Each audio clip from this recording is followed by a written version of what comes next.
Welcome to another episode of Life and Whiskey. As always, I am Jordan. Today, once again, we're going to be tapping into those rye whiskeys. This is rye whiskey number 4.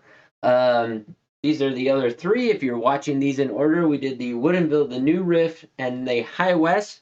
Coming off the heels of the High West, we're going to do the Sagamore Spirit. This is the Barrel Select 7-year-old rye whiskey.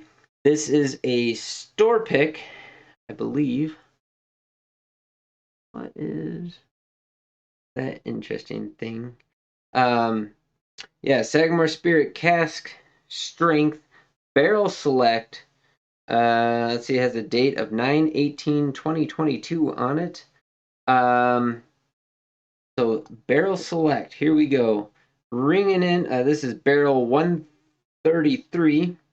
Location F1R5, bottled by D. Hand selected by Total Wine and More in Colorado. Ringing in at 110 proof, 55% ABV. So 7 years, age stated. Now, if you've watched this channel before, in the last month or so, I just got done reviewing a double oak Sagamore, which was excellent. I have a sherry cask finish Sagamore, which is also excellent. On the hit list, the port cask finish is the one that is on the hit list that kind of zeroed my wife into this one, but they didn't have it down in Colorado, unfortunately. I've not seen it anywhere else. Downfall of Sagamore is that they're expensive, right? So they're in that $70, $80 category. My wife picked this up. Now, again, this is a store pick for Total Wines down in Colorado,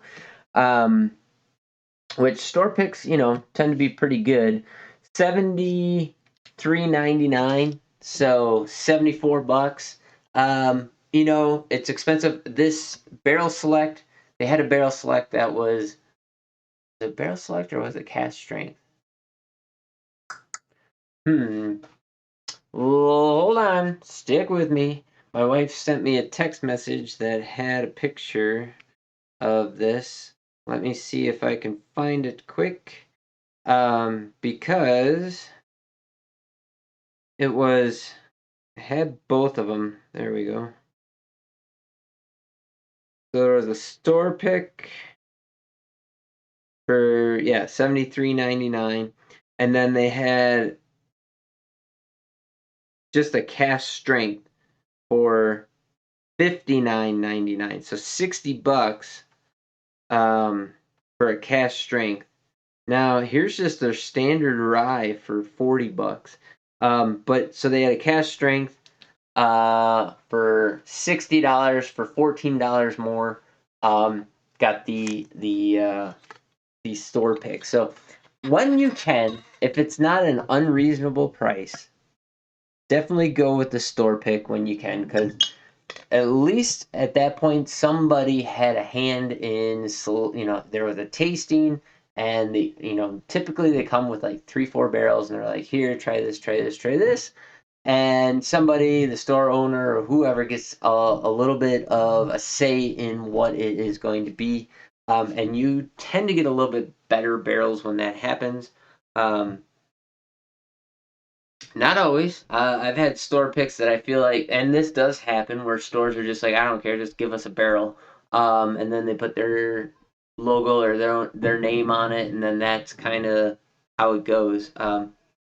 But man, Sagamore's just got really good whiskey, and they've been hitting it no matter what it is.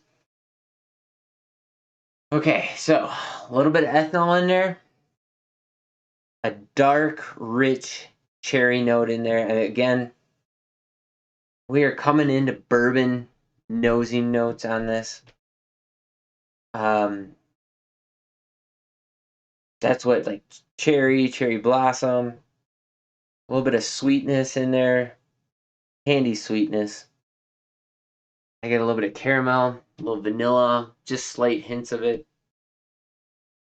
But man, it's good. It's got a lot of nice dark color. 7 years. Going in on the taste. Ooh. Start to front. Nice, even progression of flavors. It dries on the finish and around the sides of your tongue.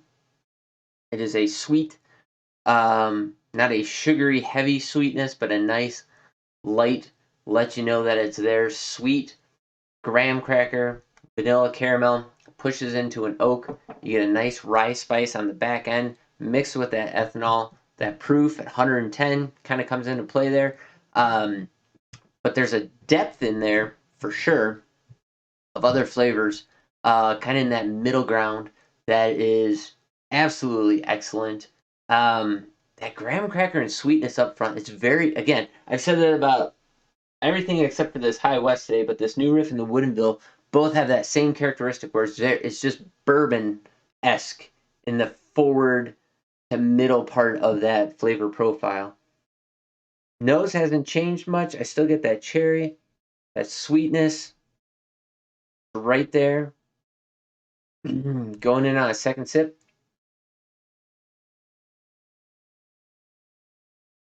Double down on the sweetness on that one.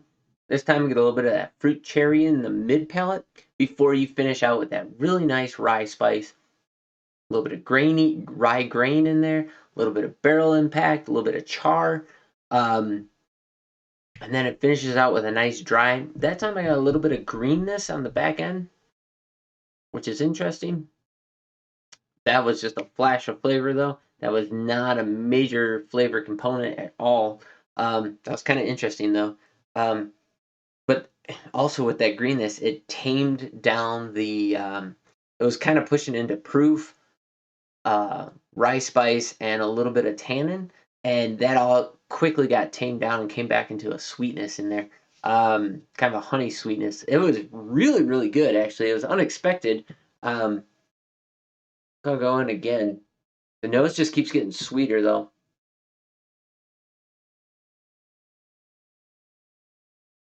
And by third sip, everything just kind of evened out. It didn't flatten out, it just evened out, smoothed out, if you will.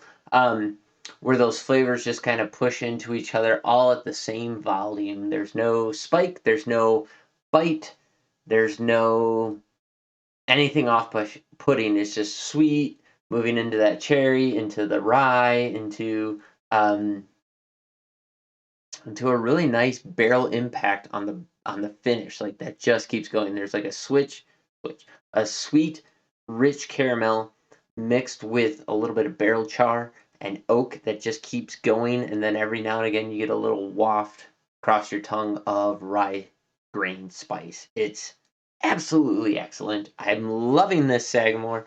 Yeah, what did I say that was? 73.99, 74 bucks down in Colorado at the Total Wines. Is it worth it? I think it is. I think Sagamore Spirit Ryes are worth it kind of across the board, even at the $80 mark. If it's a cast finish of some sort, especially like that sherry cask was great. I can only imagine the port cask is absolutely phenomenal. Looking forward to that. That double rye or double oak was it was really really good. It brought a bunch of different flavors together. Really like that one. Yeah, drop in the comments down below what you can find a bottle of Sagamore Spirit. This is the Barrel Select. So if you can find a store pick in your area, let me know what you paid for it and what your experience is with it. I would be curious to know. As always, like, comment, subscribe, share this out with anybody who you think might get a good value out of this, whether it steers them to or away from something because it's something that, the things I say are either flavors and nosy notes that they can appreciate or that they don't really like and so they would like to stay away from it.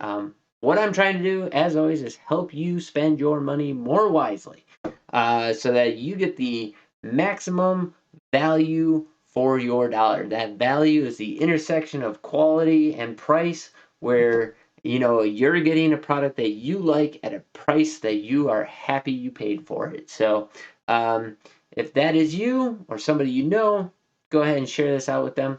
As always, thanks for watching, and we'll catch you in the next video. I think that's going to wrap up. Now that I closed out, we'll keep going. I think that's going to do it for this batch. That's 4 whiskeys. That's enough for today, I think. Going forward, we are going to, again, I like to do stuff by proof, but I have the Rebel 10 single barrel. I have a Rebel cask strength, and I just saw that I have a Rebel 100 down here that I've already reviewed a long time ago. So we're going to review those, and then I think we're going to put them against each other and see who comes out on top. I did also impulse buy the other day when I was at the store. I got 2 Wyoming whiskeys because Wyoming whiskey just never does a bad job. I got my wife, when she was down in Colorado, picked up a Chattanooga, the cask strength 111 bourbon. And then because Matt over at ADHD Whiskey says that Legion is kind of his guilty pleasure whiskey, of course that intrigued me. So picked up a bottle of that we're going to be doing. And then, of course, we got Deanston and Octomore. So stay tuned for all of those. And as always, we will catch you in the next video.